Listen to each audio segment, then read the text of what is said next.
tratamiento de diabetes mellitus.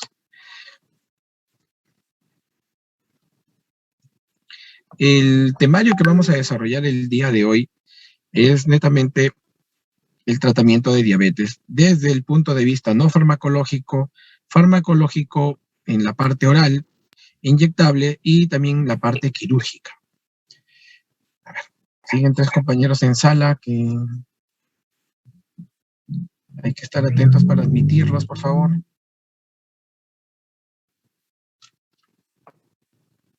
Entonces, dentro de la parte del tratamiento no farmacológico, el tratamiento farmacológico oral inyectable y tanto el tratamiento quirúrgico, hay guías que te indican qué debemos hacer con este tipo de pacientes. La Asociación Americana de Diabetes y la Asociación Europea para el Estudio de Diabetes en el año 2018 elaboraron un plan conjunto centrado en netamente prevenir las complicaciones y optimizar la calidad de vida del paciente, centrado netamente en el paciente. ¿Y qué decía? Que nosotros debemos tener pautas para poder establecer el tratamiento de un paciente diabético. A ver, apaguen sus micros, por favor. ¿Y qué debemos hacer? Por ejemplo, deberíamos iniciar evaluando las características principales del paciente. Dentro de ellos tenemos que ver lo que se refiere a hábitos de vida actual, enfermedades concomitantes, características clínicas como la edad, la hemoglobina glicosilada, el peso, problemas como motivación y depresión, el contexto actual, cultural, socioeconómico, que influyen muchísimo. ¿Para qué? Para considerar factores específicos que van a influir en la elección de un tratamiento. Y estos factores que podrían llevarnos a poder individualizar la hemoglobina glicosilada de cada paciente. También tener un efecto sobre el peso, sobre la hipoglicemia, sobre otras complejidades que podría tener el paciente. También podemos tomar decisiones conjuntas, que era lo más importante en esta guía, ¿no? Que inmiscuye al paciente dentro de su tratamiento. Acordar el plan de tratamiento que se va a llevar, establecer metas, implementar este plan de tratamiento, ver cómo vamos a realizar los controles, el apoyo continuo al paciente y revisar periódicamente este plan que se ha indicado y poder reestructurarlo en el tiempo. Cualquier guía que ustedes revisen van a encontrar que siempre la metformina y el tratamiento higiénico dietético integral van a ser las piedras angulares del tratamiento, por ejemplo, de los pacientes diabéticos tipo 1 y de hecho que en cualquier tipo de paciente diabético. Entonces, cuando uno habla de un plan asistencial, tiene que primero valorar al paciente. Y cuando uno valora al paciente y estratifica, las guías actuales estratifican a los pacientes en 2 tipos. Aquellos que tienen una enfermedad cardiovascular establecida o una falla cardíaca o una insuficiencia renal crónica establecida, o aquellos que no tienen estos factores, una enfermedad cardiovascular aterosclerótica, una falla cardíaca o una insuficiencia renal crónica establecida. Si tú tienes un paciente que tiene estos antecedentes, deberíamos ver qué es lo que prima primero o predomina más, si es la enfermedad cardiovascular aterosclerótica o es la insuficiencia cardíaca o la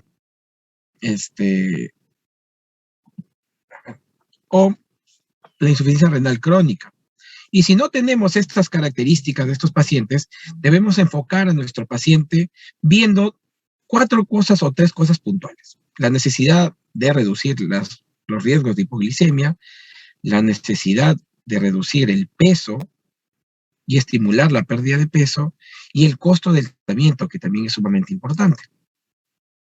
Entonces, dentro de la parte de terapia nutricional, debemos tener en parte que eso sigue siendo una de las piedras fundamentales para el paciente diabético, ¿no? Tenemos componentes principales de la terapia nutricional o terapia médica nutricional, sí, la cantidad de alimentos, la limitación de la ingesta calórica. Está demostrado específicamente que cuando uno realiza ejercicio físico semanalmente, 150 minutos a la semana, reduce la hemoglobina glicosilada en más o menos 0.6%. Y esto ayuda muchísimo a un paciente diabético, ¿no? Entonces, uno hace una distribución calórica en los pacientes, en un paciente diabético sin nefropatías, tú le puedes decir que debe utilizar entre 40 y 60% de carbohidratos o hidratos de carbono complejos, 30 a 45% de grasas poliinsaturadas, del 15 al 30% de proteínas de alto valor biológico. Y si tú hablas de aportes calóricos, puedes utilizar desde 800 hasta 1500 kilocalorías día en un hombre de 37, de un IMC de 37, en mujeres menor de 43, para ir disminuyendo progresivamente. O debes hacer un plan nutricional 100 hasta 10% del peso corporal actual. Entonces, en cada medida que tú le vas haciendo un nuevo plan, una reestructuración para ir perdiendo el peso, ¿no? A ver, ¿quién tiene su micro, por favor, que lo apague? Ya.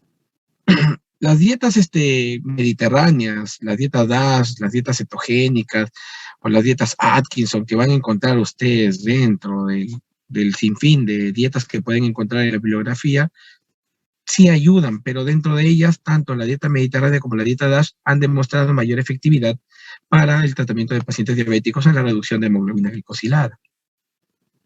Uno debe realizar ingesta diaria de fructosa, que no debe superar los 60 gramos, el consumo de alcohol nunca debe ser recomendado. Bueno, algunos pacientes ingieren alcohol y tú le puedes dar una cierta pauta de cuánto podría ingerir de alcohol, y el consumo de sal también, ¿no? Va a menos de 4 gramos al día en un paciente con diabetes mellitus, solo con diabetes, pues algo que es un paciente hipertenso que tú debes restringir muchísimo más. No se recomienda los 150 minutos semanales de ejercicio aeróbico, más o menos en 5 días a la semana, distribuidos en 45 a media hora como mínimo, y en pacientes que tienen un alto riesgo cardiovascular, que han sido sedentarios, debemos iniciar la actividad física moderada, siempre calculándole la frecuencia cardíaca máxima. Acuérdense que hay una fórmula que es 220 menos la edad, tú puedes calcular la frecuencia cardíaca máxima, y encima tú deberías decirle a tu paciente, hacerle una introducción a la parte de ejercicio, ¿no? Eso, como es un trabajo conjunto con un paciente diabético, podemos echar mano de nuestros amigos de medicina física y rehabilitación para que ellos puedan orientar qué tipo de terapia física pueden hacer dentro de este plan que uno hace de forma integral. Entonces, debemos hacer los cambios de estilo de vida. Por ejemplo, en el año 1990, que es más o menos las épocas, había televisores grandes que uno tenía que pararse para poder cambiar los teléfonos, había control remoto. Actualmente hay de todo, ¿no? Hasta le hablas al control remoto y te cambia, que te pone el canal que tú desees, ¿no? Igual el sedentarismo es algo que es muy común en los niños y adolescentes. Entonces, cuando uno quiere y recopilen el tiempo, pues anteriormente castigaban por salir a jugar a la calle, ¿no? Ahora es más bien te castigan porque estás metido en casa todo el día. Y la parte de comida rápida, pues que ha variado bastante en el tiempo, actualmente con esto de los moles y todas estas cosas, las comidas rápidas son de fácil acceso y encima, pues generan mucho malestar en las personas jóvenes, ¿no? Ustedes desarrollaron en la clase anterior, en clases pasadas, este onceno egregor sobre las vías que llevaban a la hiperglicemia en un paciente diabético, ¿no? Si vemos la historia a través del tiempo, vemos que desde 1950, cuando se produjo la primera insulina de acción lenta, hasta el 2013, donde se generó la insulina de Gludet, y actualmente hay nuevos fármacos, han ido evolucionando en el tiempo para encontrar mejoras en el tratamiento farmacológico de un paciente diabético. Entonces ya dejamos la terapia no farmacológica para entrar a la terapia farmacológica. Cuando uno tiene este efecto de las 11 vías del famoso onceno egregor, vemos que podemos utilizar cualquiera de estos medicamentos para tratar esto. Por ejemplo, si tienes disminución de los efectos incretina, si quieres disminución de los lípidos, si quieres disminución de la liberación de insulina, si tienes aumento de la secreción del glucagón, de la glucosa, de la gluconeogénesis hepática, si hay una disfunción neuronal por la captación de glucosas. Entonces tú podrías utilizar estos fármacos que tenemos en la actualidad, como son las biguanidas, que tenemos la metformina, las sulfonilurias, que tenemos de primera, segunda y tercera generación, las tiazolidinadionas, los inhibidores de la dipeptilpeptidasa 4, los agonistas del receptor de GLP-1, los inhibidores del cotransportador sodio-glucosa tipo 2, las insulinas basales o las insulinas prandiales. Nuevamente, regresamos a la clasificación de nuestros pacientes. Ya sabemos que tenemos un grupo de pacientes que van a tener una enfermedad cardiovascular aterosclerótica establecida, con falla cardíaca y con una insuficiencia renal crónica, o que no lo tienen. Y en base a eso podemos dar algún tipo de tratamiento, sea vía oral, sea endovenoso o sea en inyectables. Entonces, por ejemplo, cuando tenemos pacientes diabéticos con enfermedad cardiovascular aterosclerótica o insuficiencia renal crónica o falla cardíaca, vemos que si la enfermedad cardiovascular aterosclerótica predomina, nosotros podríamos y deberíamos utilizar los agonistas del receptor de GLP-1, que tiene muchos beneficios demostrados para las enfermedades cardiovasculares ateroscleróticas. Lo podemos asociar a un inhibidor del CGLT2 con beneficio demostrado para estas enfermedades y siempre y cuando teniendo una tasa de filtración glomerular por encima de 30. ¿No? Si no, no se debe utilizar. Si tú ves y planteas la meta o los objetivos terapéuticos de acuerdo a la hemoglobina glicosilada, pues ves si tu hemoglobina glicosilada está por encima del objetivo que te has planteado, tú debes ver al paciente de utilizar estos fármacos o puedes considerar agregarle algún otro más como un inhibidor de la dipeptidasa 4 o una insulina basal o una sulfonilurea, ¿no? De primera, segunda o de tercera generación. Si tenemos por el otro lado una insuficiencia cardíaca o una enfermedad renal crónica establecida, de preferencia, sí o sí, en primera línea van los inhibidores del cotransportador sodio-glucosa tipo 2. ¿Ya? De acuerdo a la tasa de filtración glomerular, también se pueden utilizar. Y si vemos que no resulta el objetivo terapéutico que nosotros hemos planteado, de igual manera podemos utilizar un inhibidor de la dimetilpeptidasa 4, una insulina basal o una sulfonilurea. De preferencia, cuando uno tiene una insuficiencia cardíaca, no se debería utilizar los análogos del receptor de GLP-1, ¿no? Eso está bien establecido. Ni tampoco utilizar las tiazolidinadionas, porque está muy asociado a falla cardíaca. Entonces, si tú tienes ya de por sí una falla cardíaca, no le vas a sobreagregar, ¿no? Si tú tienes el otro extremo, que son los pacientes que no tienen ninguna de estas patologías de enfermedad cardiovascular aterosclerótica o una insuficiencia cardíaca o una enfermedad renal crónica y tienes la necesidad imperiosa de reducir el riesgo de hipoglicemias en este tipo de pacientes, estamos hablando de que cuando la hemoglobina glicosilada está por un valor por encima de más o menos 7.6.5, tú puedes iniciar un tratamiento con inhibidores de la dimetilpeptidasa 4, los análogos del GLP-1, los cotransportadores del sodio glucosa tipo 2 o las TSD. Ninguna de estas tiene un alto riesgo de hipoglicemia. Entonces, puedes utilizar alguno de estos fármacos. Si tú nuevamente replanteas y haces el control a los 3 meses y ves que la hemoglobina glicosilada está fuera del objetivo que tú has planteado, le puedes sobreagregar algunos de estos medicamentos como los inhibidores del cotransportador sodio-glucosa y así vas jugando. Un DPP4 con CGLT2, un análogo del GLP-1 con CGLT2 o un CGLT2 asociado a cualquiera de estos fármacos, ¿no? Análogo al GLP-1, inhibidor del PP4, tiazolidinadionas o igual los puedes combinar. Si nuevamente ves que no llegas al objetivo terapéutico que tú te has planteado, puedes ir continuando en terapias dobles, terapias triples. Y si ya no llegas, pues tienes que añadir una sulfonilurea de primera, segunda o tercera generación. Ya, de preferencia las que son de tercera generación porque su riesgo de hipoglicemia son menores, ¿no? Y si no, ya pues considerar el uso de una insulina basal y de las insulinas basales las que son de acción prolongada para disminuir este riesgo de hipoglicemia. Si uno tiene la necesidad, además de controlar el peso, los fármacos, tanto como los análogos del GLP-1 como los inhibidores del cotransportador sodio-glucosa, han demostrado su eficacia en la pérdida de peso. Entonces tú las puedes utilizar de una forma como monoterapia o combinadas ambas juntas y pues vas a tener un mejor efecto. De hecho, que no solo es el fármaco, sino también tienes que implementar una estrategia para potenciar la pérdida del peso. En ese caso, tú lo tienes que enviar tanto con un nutricionista, con psicología, con psiquiatría, con medicina física, en un tratamiento integral.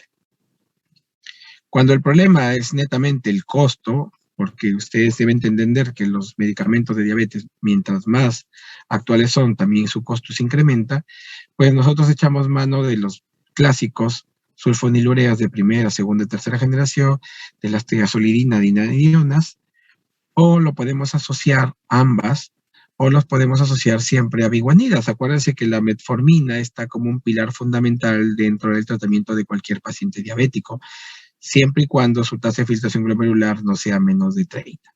¿Ya? No, ahí tenemos que suspender.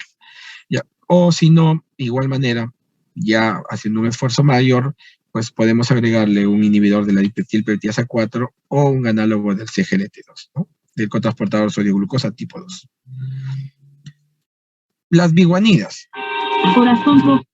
Las biguanidas. ¿Qué podemos hacer con esto de las biguanidas? Por ejemplo, la metformina. Ustedes saben que la metformina, su efecto mayor es disminuir la gluconeogénesis hepática, pero tiene otros efectos a nivel intestinal, como son la utilización de glucosa, la absorción de glucosa mediada por en el músculo esquelético. Todo esto va a conllevar ¿a qué? A que realice hiperglicemias, que disminuya las hiperglicemias. Entonces eso ayuda muchísimo. Además que tiene otros efectos positivos a nivel del sistema cardiovascular y mejora también el perfil lipídico como una consecuencia secundaria, ¿no? Las sulfonilureas, ustedes saben que las sulfonilureas actúan a nivel de los canales de potasio, sensibles a lo que es el ATP de la membrana de las células beta, lo que va a conducir a una secuencia de eventos en el último que van a incrementar la liberación de insulina, ¿no?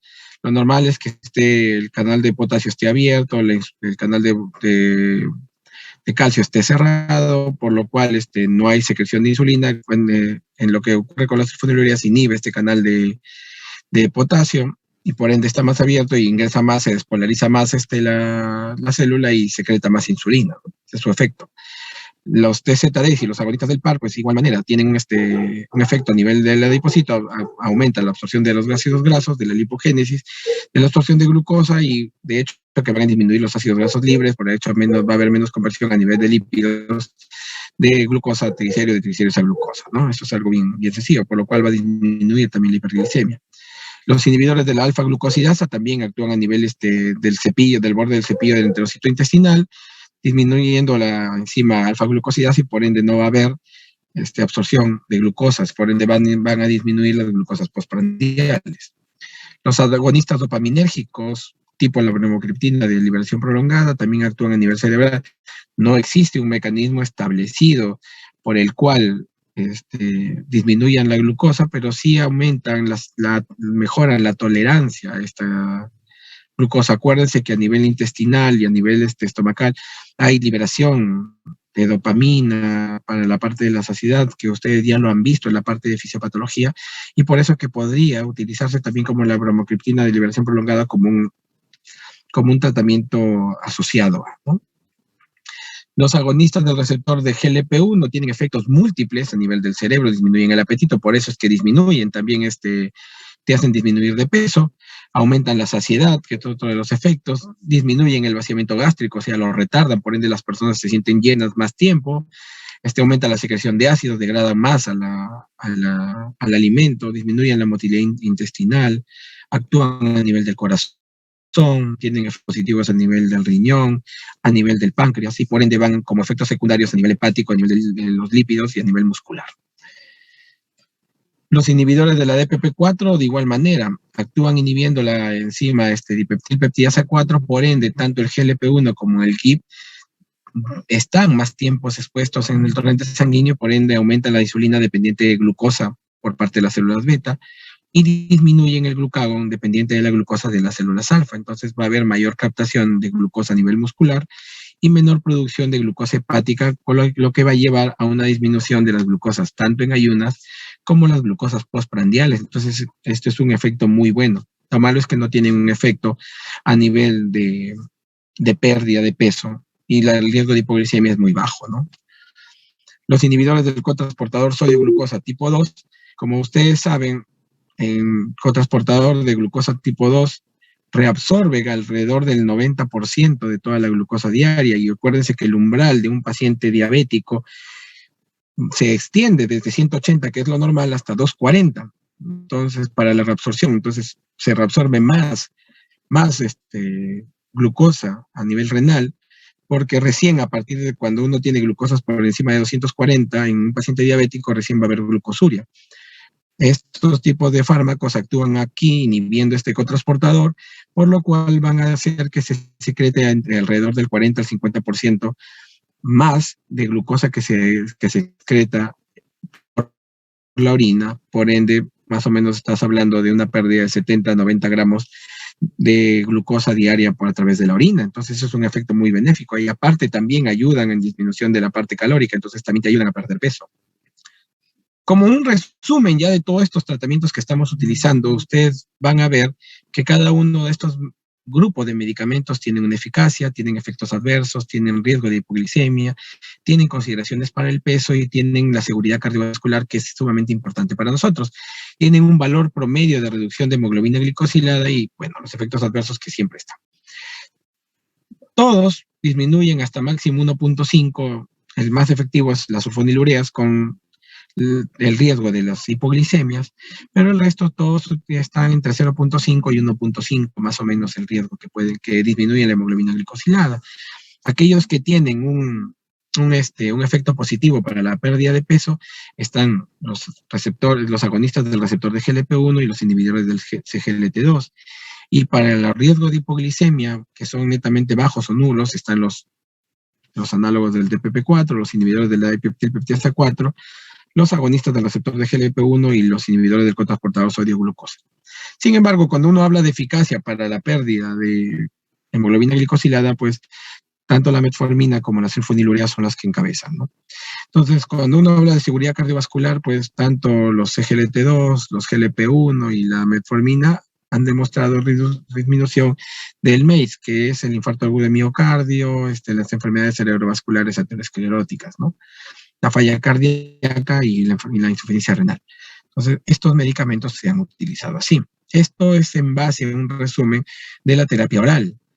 Cuando uno ve qué criterios podría utilizar para añadir insulina en un paciente que tiene alguno de estos criterios, vemos que siempre es cuando la hemoglobina glicosilada está por encima de 8 o cuando tú tienes que iniciar una insulina basal, cuando tienes una hemoglobina glicosilada menor de 8 y tienes alguna indicación de las que ya vimos anteriormente para poder utilizarlo.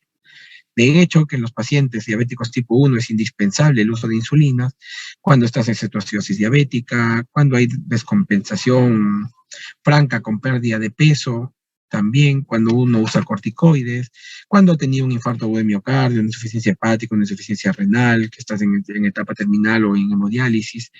Entonces tenemos que elegir, como ya hemos visto anteriormente, no solo es hemoglobina glicosilada el valor que te va a conllevar a tomar la decisión de poder utilizar insulina, sino tenemos que ver los antecedentes del paciente. Cuando uno inicia con una insulina basal, pues siempre inicias con 0.1, 0.2 unidades por kilo de peso y vas intensificando de acuerdo a los objetivos, de acuerdo a los controles glicémicos que vas obteniendo, ¿no? Entonces tú fijas pautas que ya los vamos a ver cuáles son las indicaciones o los objetivos terapéuticos de forma general, porque para cada grupo etario también existe un objetivo terapéutico. Y vas utilizando, de acuerdo a los esquemas, tanto insulina basal, que es el esquema basal, o utilizas el esquema basal-bolo, que es el esquema netamente con insulina basal y una insulina preprandial, o sea, antes del desayuno, antes del almuerzo y antes del lonche, que eso es el esquema basal-bolo. Estamos hablando de un esquema basal plus cuando tú utilizas una insulina basal y a la vez puedes agregarle una insulina preprandial en alguna de las comidas anteriores. Entonces, eso es lo que se debe de hacer, ¿no? Así estamos. Esta es la parte de intensificación de insulinas. ¿Qué insulinas tenemos actualmente? Ustedes verán que existen insulinas de acción rápida o de acción ultra rápida como el Aspar, Lispro, la glulicina, de acción corta como es la insulina regular humana, de acción intermedia, que es, o sea, prolongadas de acción intermedia, llámese el NPH, que tiene un tiempo de vida más o menos de 6 a 8 horas, y de acción prolongada como la glargina 100, la glargina 200, la glargina 300, o tenemos la insulina de Temir o la insulina de Gludet. Entonces, cada una de estas insulinas tienen en promedio acciones de 24 horas Y la que ha demostrado más acción en el tiempo, pues es la insulina tresiva, ¿no? Es una insulina plana y que te ayuda muchísimo, ¿no? También tenemos insulinas premezcladas, como la insulina protamina, que viene 75-25, 50-50 o 70-30 también que vienen con NPH, ¿no? Y lispro combinadas, que también tiene su indicación de uso en algunos pacientes cuando tienes una hemoglobina glicosilada muy alta o quieres un objetivo terapéutico mayor control. Las actividades de la insulina, para que ustedes puedan ver, ahí la insulina glargina pues actúa a nivel de 24 horas, son insulinas planas, igual que la insulina de Temir. Sin embargo, tendríamos que indicar que tanto la NPH como la insulina de Temir son las únicas que se pueden utilizar en gestantes, ¿no? Aparte de las insulinas rápidas, ¿no? Pero las insulinas de acción prolongada son los de Temir y NPH. La glargina y cualquiera de las glarginas o de Gludet aún están en estudios para su uso, ¿no? Entonces, eso es la parte de insulinoterapia. Cuando hablamos del tratamiento quirúrgico, existen criterios para indicarle a un paciente un tratamiento quirúrgico, llámese una cirugía metabólica, ¿no? Un bypass gástrico o una manga gástrica.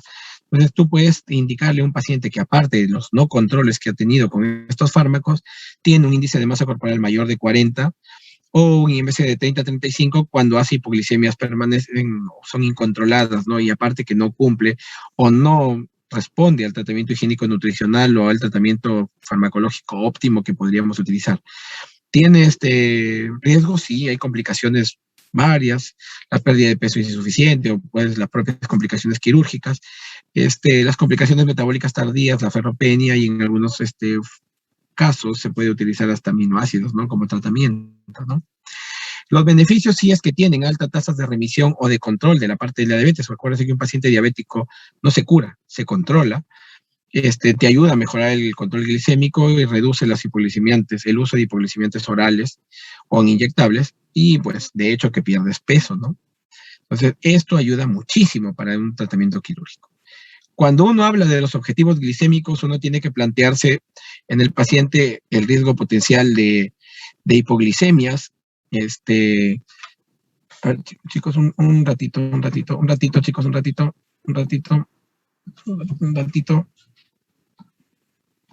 ratito, por favor. A ver.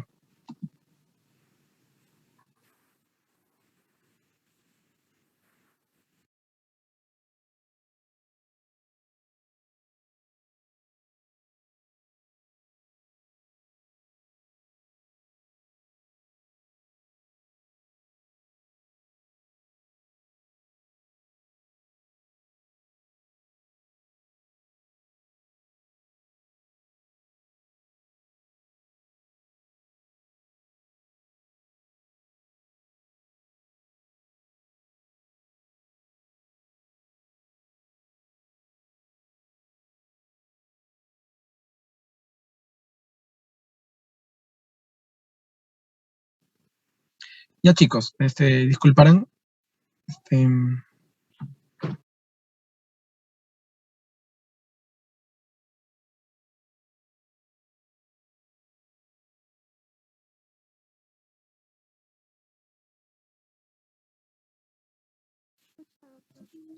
ya, entonces, sí me escuchan, ¿no? Sí, Chicos, doctor. ya. Entonces, cuando uno tiene los objetivos glicémicos de acuerdo a lo que uno va a plantear, tiene que ver el paciente de acuerdo a los riesgos potenciales de hipoglicemia, qué es lo que tú debes plantear como objetivos terapéuticos, tener una hemoglobina glicosilada más cercana a 6.5, entre 6.5 y 5.5, o entre 6, 7, 8, dependiendo de la edad del paciente. La enfermedad, el tiempo de duración de enfermedad, la expectativa de vida, las comorbilidades, las complicaciones cardiovasculares, sean micro o macrovasculares, las preferencias del paciente también de acuerdo a su tipo de tratamiento y, bueno, si es que tiene algún otro tipo de comorbilidad asociada, ¿no? La Asociación Americana de Diabetes estableció una pauta general que todo paciente debería tener una hemoglobina glicosilada menor de 7, una glucosa basal en ayunas de 80 hasta 130 y postprandial menos de 180, ¿no? Igual que las glucosas al azar. Entonces, podemos concluir de toda esta presentación que nuevamente el pilar fundamental, el cambio de estilo de vida, es la piedra angular del manejo de la diabetes, así como el uso de metformina como primera línea. La individualización, de acuerdo a lo que ya les planteé, si es que tienen un paciente con enfermedad renal cardiovascular establecida, falla cardíaca, insuficiencia renal crónica, o no lo tiene, para poder plantear las metas, los antidiabéticos de primera línea, los de segunda línea o los combinados, y asimismo también individualizar las metas glicémicas de nuestros pacientes, es sumamente importante, ¿no? Debemos considerar tanto los análogos de GLP-1, los SGLT2, como pasivo uso para los pacientes que tienen un alto riesgo cardiovascular, ¿no? Y bueno, la insulina siempre va a ser indispensable para los diabéticos tipo 1 y lógicamente debemos evitar la inercia clínica en cualquier paciente, sea diabético tipo 1 o diabético tipo 2, ¿no? O de algún otro tipo de diabetes que también existe, ¿no? Eso era cuanto tenía que presentarles el día de hoy para poder desarrollarles el tema que nos conllevaba de una forma general, motivándolos a que ustedes averigüen un poco más respecto a estas patologías. Gracias. Gracias. Gracias, doctor. Muy bien, Gracias, chicos, entonces doctor. de aquí Gracias, doctor. vamos a hacer un break. Gracias, doctor. Espero les haya gustado la presentación. Cualquier cosa estamos para apoyarlos, como les vuelvo a decir. Y bueno, ya siendo casi la 1, bueno, vamos a hacer ya un break porque tenemos que tomar agüita para poder ingresar con el otro grupo, ¿no? Les agradezco, chicos, su atención. Gracias, doctor, a usted. Gracias, doctor. Gracias, doctor.